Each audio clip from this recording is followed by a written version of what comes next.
Assalamu alaikum everyone.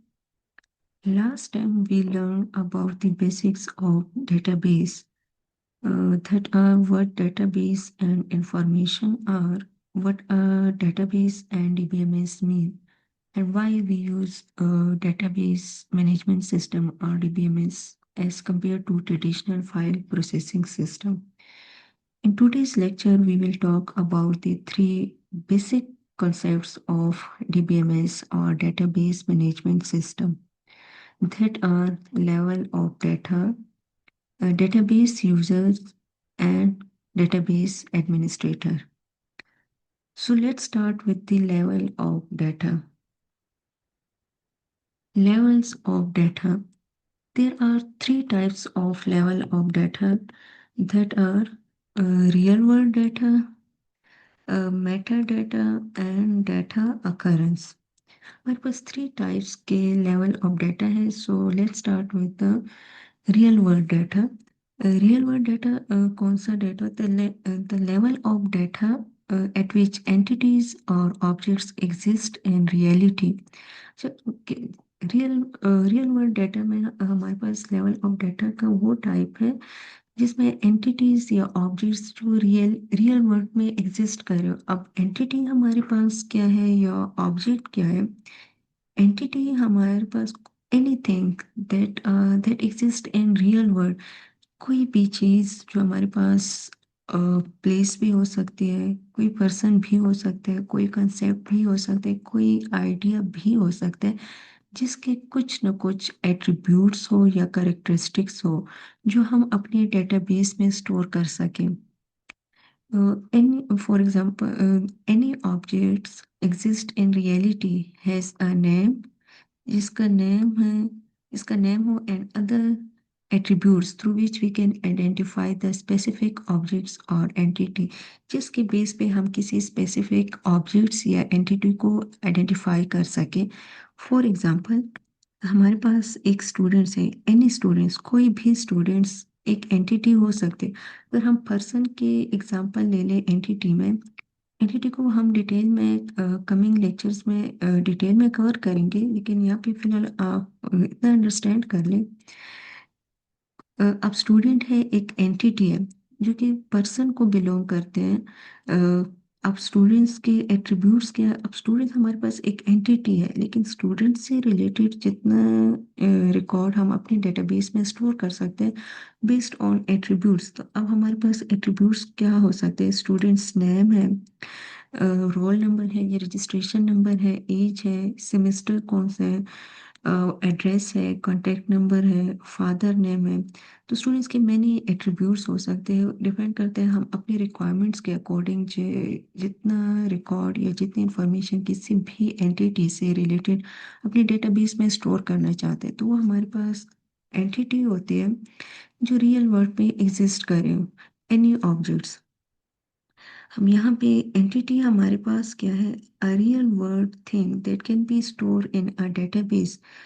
कोई भी चीज़ जिसको हम डेटाबेस में स्टोर कर सके and has an independent existence.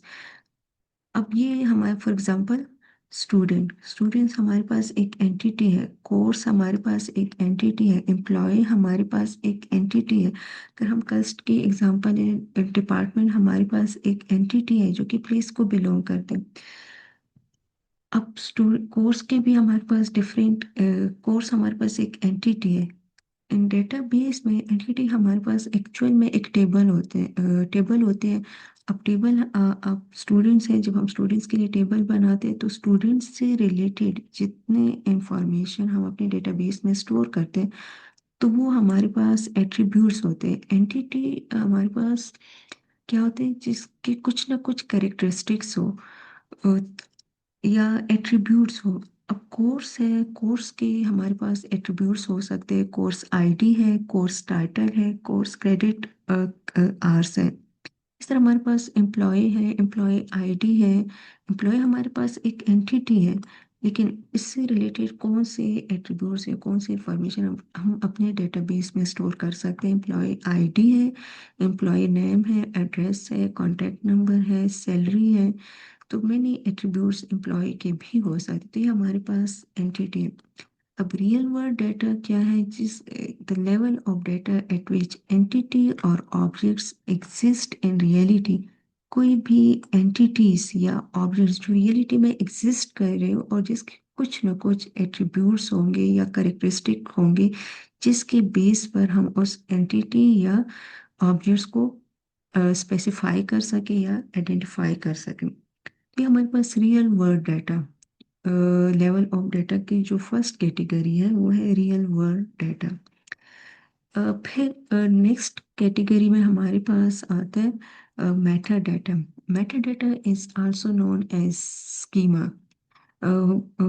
Meta data हमारे पास स्कीमा भी कहलाता है, जिसको हम मेटा डाटा अबाउट डाटा भी कहते हैं।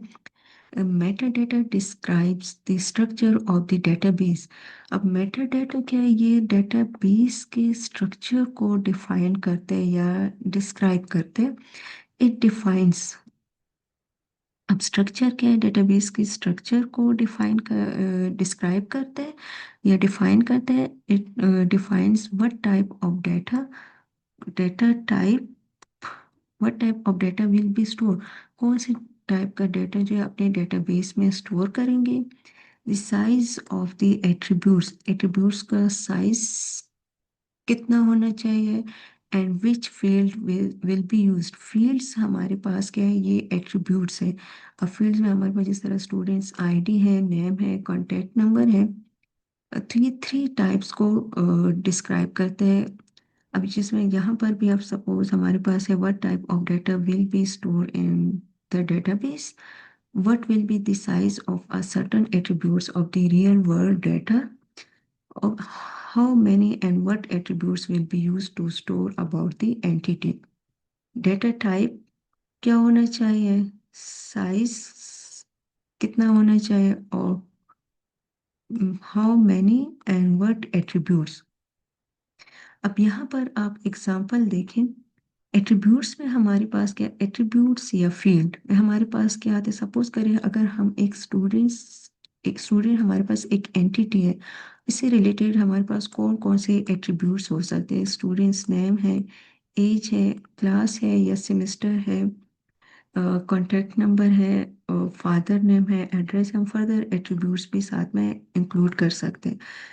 फिर जब हम, जिस तरह हमने प्रीवियस क्लास में एक डेटाबेस भी क्रिएट किया था, फिर डेटाबेस में हमने स्टूडेंट्स का टेबल भी साथ में क्रिएट किया था। तो अब स्टूडेंट्स के लिए जब हम टेबल्स बना रहे थे तो टेबल हमारे पास डिफरेंट एट्रीब्यूट्स थे, तो एट्रीब्यूट्स थे, फिर उन एट्रीब्यूट्स के लिए हमने डेटा टाइप भी मेंशन किया था। डेटा टाइप्स भी हमारे पास डिफरेंट टाइप्स के होते हैं, इंटीजर भी हम ले सकते हैं, डबल भी हम ले सकते हैं, फ्लोट भी हम ले सकते हैं। करेक्टर डेटा टाइप है, स्ट्रिंग फॉर्मेट में हमारे पास डेट भी एक डेटा टाइप है, अल्फा न्यूमेरिक है। डिफरेंट डेटा टाइप्स डिसाइड करते कि डेटा टाइप क्या होना चाहिए, what type of data will be used.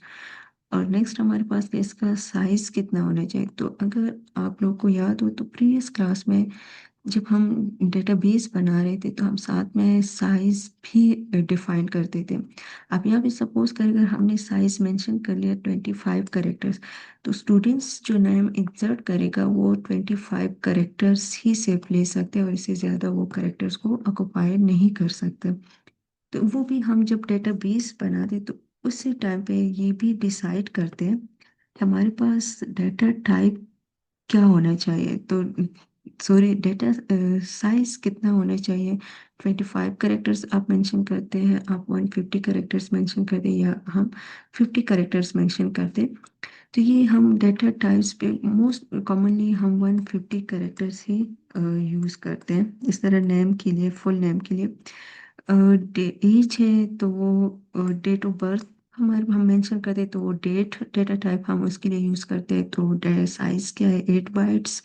Alpha numeric है तो अल्फा न्यूमेरिक डेटा टाइप्स अगर हम यूज़ करें तो 8 बाइट, इसके लिए भी जिस तरह साइज हम डिफाइन करते हैं। फुल डिस्क्रिप्शन के अब यहाँ पर स्टूडेंट्स फुल नेम है, डेट ऑफ बर्थ है, करंट क्लास है।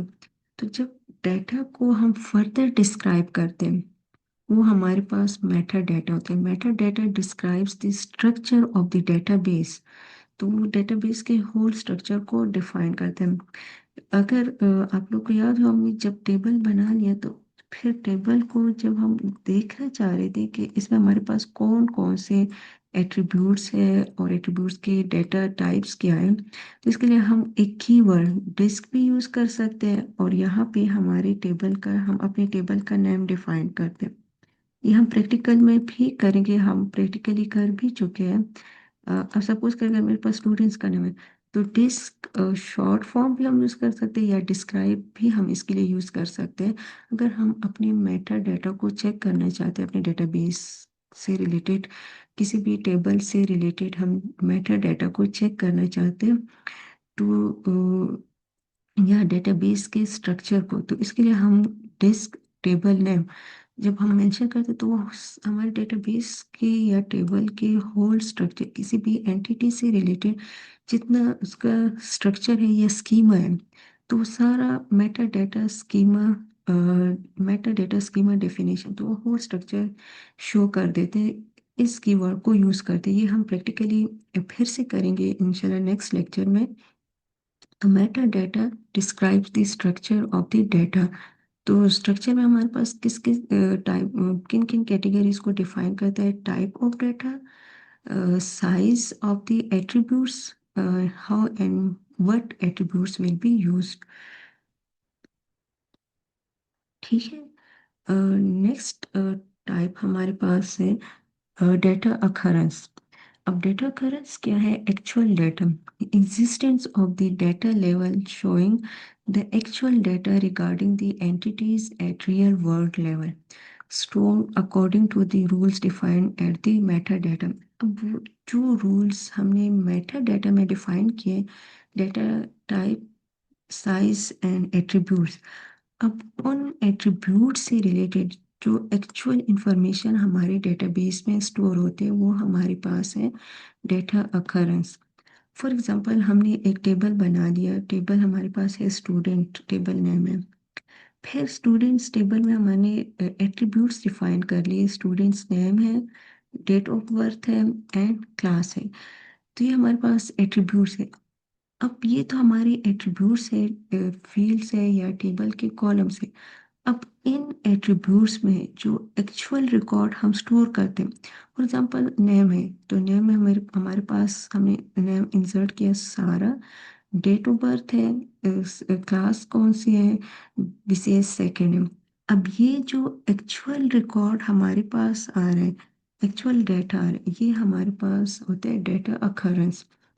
रियल वर्ल्ड डेटा था, रियल वर्ल्ड डेटा जो कि एंटिटी को रिप्रेजेंट करे, रियल वर्ल्ड में एग्जिस्ट करे, इसके कुछ ना कुछ एट्रीब्यूट्स होते हैं। अब स्टूडेंट है, एक एंटिटी है, लेकिन स्टूडेंट के एट्रीब्यूट्स जब हम डिफाइन करते हैं, कौन से एट्रीब्यूट्स होने चाहिए, उन एट्रीब्यूट्स का डेटा टाइप क्या होना चाहिए और साइज कितना होना चाहिए, ये होल स्कीमा हम मेटा डेटा में डिस्क्राइब कर देते हैं। फिर नेक्स्ट कैटेगरी में हमारे पास आता है डेटा अखरेंस। अब डेटा अखरेंस क्या होता है? अब उन एट्रीब्यूट्स से रिलेटेड जो एक्चुअल रिकॉर्ड आते हैं, एक्चुअल इंफॉर्मेशन डेटाबेस में स्टोर हो जाती है, वो हमारे पास डेटा अखरेंस होता है। अब एक स्टूडेंट्स का रिकॉर्ड है, नेक्स्ट स्टूडेंट्स का नेम है खान है, डेट ऑफ बर्थ है, क्लास है BSSA थर्ड सेमेस्टर। अब ये जो एक्चुअल इंफॉर्मेशन आ रही है हमारे पास है डेटा अखरेंस। यहाँ पे each row above is one data occurrence, actual data about a real world entity। हर रो जो है ये मेरे पास एक रो बन गया, फिर second row, structure by the meta data schema. अब ये जो रिकॉर्ड आ रहे हैं, ये according to meta data rules के अकॉर्डिंग ये सारी इंफॉर्मेशन स्टोर हो जाती है। अब जिस तरह हमारे पास है नेम है, तो नेम का डेटा टाइप करेक्टर है, ये स्ट्रिंग फॉर्मेट हम लेते हैं। साइज कितना होना चाहिए, ये भी हम ये मेटा डेटा के रूल्स हैं, जो कि उस जब हम टेबल्स क्रिएट करते हैं, तो वहाँ पे ये सारे मेटा डेटा के रूल्स अप्लाई होते हैं। डेट ऑफ बर्थ है, एज के लिए एट्रीब्यूट्स डेटा टाइप्स क्या मेंशन करते हैं, इसके लिए डेटा टाइप्स डेट मेंशन किया था। क्लास है तो अल्फा न्यूमेरिक, हम मल्टी, तो ये इन रूल्स के अकॉर्डिंग, मेटा डेटा के रूल्स के अकॉर्डिंग, फिर इसमें जो हम एक्चुअल इंफॉर्मेशन स्टोर करते हैं, वो हमारे पास डेटा अखरेंस है। यहाँ पर भी एक एग्जांपल है, level of data summary diagram. Real world data हमारे पास फर्स्ट कैटेगरी आ रही है, real world data. Real world data entity attributes, for example a student, a class name. हमारे पास स्टूडेंट्स है, फैकल्टी, फैकल्टी भी हम ले सकते हैं, एम्प्लॉय भी हम ले सकते हैं, कोर्स भी हमारे पास एक रियल वर्ल्ड एंटिटी है। नेक्स्ट हमारे पास आते हैं Meta data. Meta data record type, data item type, for example student है, रिकॉर्ड टाइप स्टूडेंट्स, स्टूडेंट है, स्टूडेंट्स आईडी है, तो आईडी हमारे पास क्या होनी चाहिए, इंटीजर डेटा टाइप होनी चाहिए। स्टूडेंट नेम है, स्टूडेंट्स नेम में हमारे पास अब data item type, students name है, करेक्टर है, स्ट्रिंग फॉर्मेट में होनी चाहिए, डेट ऑफ बर्थ है, डेट डेटा टाइप है। डेटा अकरेंस क्या है, एक्चुअल इंफॉर्मेशन, क्योंकि अब स्टूडेंट्स के एट्रीब्यूट्स के अकॉर्डिंग एक्चुअल इंफॉर्मेशन जो हमारे डेटाबेस में स्टोर होते हैं वो हमारे पास है डेटा अकरेंस। अब स्टूडेंट्स आईडी है, ये रजिस्ट्रेशन नंबर है, स्टूडेंट्स नेम है, सेमेस्टर प्रोग्राम है, BSS है, ये हमारे पास है data occurrence.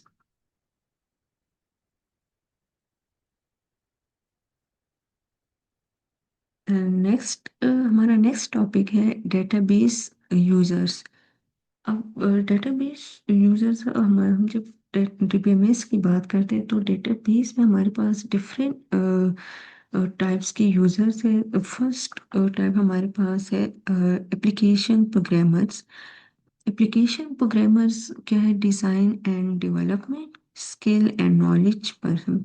Application programmers design and develop application according to the needs of the other users of the database in a certain environment. Application programmer क्या है कि वो डिजाइन एंड डेवलप एप्लीकेशन को डेवलप करते हैं according to the need of the user. मतलब वो users के नीड के अकॉर्डिंग या रिक्वायरमेंट्स के अकॉर्डिंग वो एप्लीकेशन बनाते हैं। प्रोग्रामर है या एप्लीकेशन प्रोग्रामर है या डेवलपर है, वो हमारे एप्लीकेशन बनाते हैं, डेवलप करते हैं अदर दूसरे यूजर्स के नीड के अकॉर्डिंग।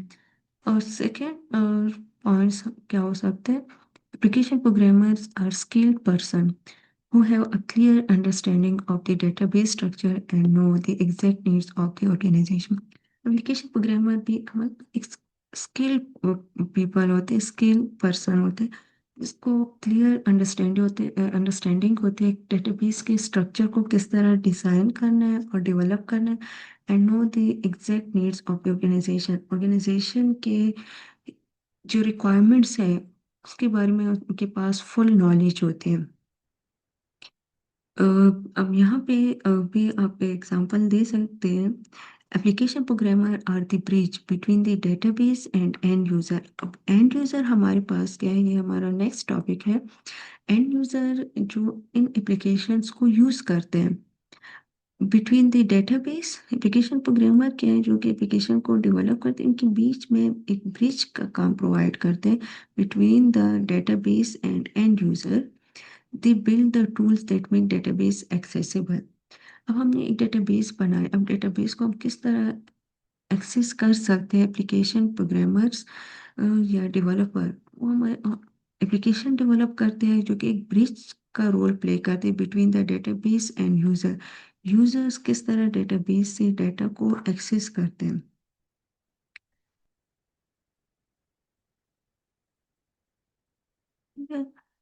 नेक्स्ट अभी एंड यूजर हमारे पास क्या है, हमारा नेक्स्ट टॉपिक है end user. And users, end users simply use the application programs developed by programmers or application programmer। ये एप्लीकेशन प्रोग्राम्स या सॉफ्टवेयर, एप्लीकेशन प्रोग्राम हमारे पास सॉफ्टवेयर होते हैं जो कि आप डिफरेंट सॉफ्टवेयर यूज करते हैं, हम एक एंड यूजर है। Simply use the application, application को यूज करते क्रिएटेड बाय प्रोग्रामर्स, जो कि एप्लीकेशन प्रोग्रामर ने एप्लीकेशंस बनाए होते हैं, वो एप्लीकेशंस डेवलप करते हैं और हम एंड यूजर्स है जो उनको यूज करते हैं। they have no interaction with other parts of the database. And users का डेटाबेस के किसी भी दूसरे पार्ट्स के साथ कोई इंटरेक्शन या लिंक नहीं होता, and only use the programs और software meant for them with no need to worry about के साथ किस तरह इंटरेक्ट करते हैं। आपके पास एक इंटरफेस है, आपके पास प्री डिफाइंड इंटरफेस है, यूज़र इंटरफेस है, जिसके थ्रू आप लॉगिन होते हैं, आप अपने किसी एमएस अकाउंट पे लॉगिन होते हैं, आप अपनी ट्रांसक्रिप्ट देख सकते हैं, आप अपने मार्क्स देख सकते हैं, आप अपनी अटेंडेंस देख सकते हैं, लेकिन and they are completely unaware of the database operation. लेकिन डेटाबेस के बैकग्राउंड पे कौन से ऑपरेशंस परफॉर्म हो रहे हो, किस तरह ये सारे क्वेरीज रन हो रहे हैं, आपको डिफरेंट आपके रिक्वायरमेंट्स के अकॉर्डिंग आपके पास आपकी इंफॉर्मेशन डिस्प्ले हो रही। यूजर्स को इससे रिलेटेड कोई आइडिया नहीं है। कि हमारे पास एंड यूजर्स में आते सिंपल एप्लीकेशंस को यूज़ करते हैं, जिस तरह हम डिफरेंट एप्लीकेशन यूज़ करते हैं यूजिंग यूज़र इंटरफेस, लेकिन बैकग्राउंड की कोई इंफॉर्मेशन नहीं है, तो वो हमारे पास एंड यूजर्स है। नेक्स्ट हमारे पास है डेटाबेस एडमिनिस्ट्रेटर, डेटाबेस यूजर में से database administrator, which is also known as DBA, a person who has central control over the data and programs that access this data. The DBA is responsible for the overall management and performance of the database. अब database में central control over the data, इसके पास एक central control है data और the data and the programs, और उन programmes या सॉफ्टवेयर का भी दैट एक्सेस दिस डाटा, जो कि डाटा को एक्सेस कर रहे हैं। अब डेटाबेस एडमिनिस्ट्रेटर की कुछ रिस्पॉन्सिबिलिटीज है या ड्यूटीज हैं, जिसमें हमारे पास फर्स्ट आ रहे हैं schema definition, granting access, routine maintenance, backups, monitoring disk space and monitoring jobs. Schema definition define the structure of the database, tables, columns, types and relationship. फिर हम जब स्कीमा बनाते हैं डेटाबेस के लिए, तो ये डिफाइन करते हैं स्ट्रक्चर ऑफ द डेटाबेस। अब डेटाबेस के स्ट्रक्चर में कौन कौन से कंपोनेंट्स इंक्लूडेड है, इसमें हमारे पास सारे टेबल्स, कौन कौन सी टेबल्स होंगे, टेबल्स डेटाबेस में हमारे पास एक तरह से एंटिटीज भी हैं। अब फॉर एग्जांपल हम एक स्टूडेंट का टेबल बना रहे हैं, फैकल्टी के लिए अलग टेबल बना रहे हैं, कोर्स के लिए अलग टेबल है। फिर कॉलम्स, उन वो एट्रीब्यूट्स जो इन एंटिटीज को फर्दर डिफाइन करें, कौन कौन से कॉलम्स हो सकते हैं, स्टूडेंट्स एक टेबल, अगर हमारे पास एक टेबल है तो उसके कॉलम्स कौन कौन से हो सकते हैं, स्टूडेंट्स आईडी है, नेम है, फादर नेम है, कॉन्टैक्ट है, एड्रेस है, टाइप्स, और इन कॉलम्स के लिए डाटा टाइप्स क्या होने चाहिए, एंड रिलेशनशिप। फॉर एग्जांपल अगर हम एक स्टूडेंट्स का टेबल बना रहे तो स्टूडेंट्स के टेबल का कोर्स टेबल के साथ क्या रिलेशनशिप होने चाहिए, तो वो रिलेशनशिप भी यहाँ स्कीमा डेफिनेशन में हमारे पास ये इंक्लूडेड है। रिलेशनशिप के भी हमारे पास डिफरेंट टाइप्स है, वन टू वन रिलेशनशिप है, वन टू मैनी है, मैनी टू मैनी है। तो ये इनको डिटेल में हम कमिंग लेक्चर्स में स्टडी करेंगे, लेकिन फिलहाल आपसे इतना अंडरस्टैंड कर ले इसकी डीबीए की जो ड्यूटीज है, रिस्पॉन्सिबिलिटी, इसमें स्कीमा डेफिनेशन है, टेबल्स, कॉलम्स और एट्रीब्यूट्स, टाइप्स के कौन से डेटा टाइप्स कौन से एट्रीब्यूट्स के लिए अप्लाई होगा, and relationship between tables. Second हमारे पास क्या आ रहा है, granting data access control, who can read, कौन रीड कर सकते हैं, राइट और modify specific data to manage permission and roles. For example यहाँ पे किसको कितना एक्सेस देने, कौन से यूज़र को कितना एक्सेस देने। सपोज अगर हम किसी एमएस के एग्जांपल ले लें, जिस तरह स्टूडेंट है, तो स्टूडेंट्स क्या कर सकते हैं, वो सिर्फ एक तरह से रीड कर सकते हैं, अपने मार्क्स देख सकते हैं, ट्रांसक्रिप्ट देख सकते हैं, अपनी अटेंडेंस चेक कर सकते हैं, लेकिन स्टूडेंट्स के पास ये एक्सेस नहीं है कि वो अपने मार्क्स इंसर्ट कर दे या मार्क्स को मॉडिफाई कर दे, अपडेट कर दे, या तो मार्क्स को अपडेट नहीं कर सकता, मॉडिफाई नहीं कर सकते, अपनी अटेंडेंस भी वो नहीं लगा सकता। फिर फैकल्टी के पास क्या एक्सेस है, फैकल्टी स्टूडेंट्स के मार्क्स इंसर्ट कर सकते हैं, अटेंडेंस लगा सकते हैं या मॉडिफाई स्पेसिफिक डेटा। तो ये कौन से यूज़र को कितना परमिशन देना है तो ये इस भी हमारे पास डीबीए की ड्यूटी है या रिस्पॉन्सिबिलिटी है।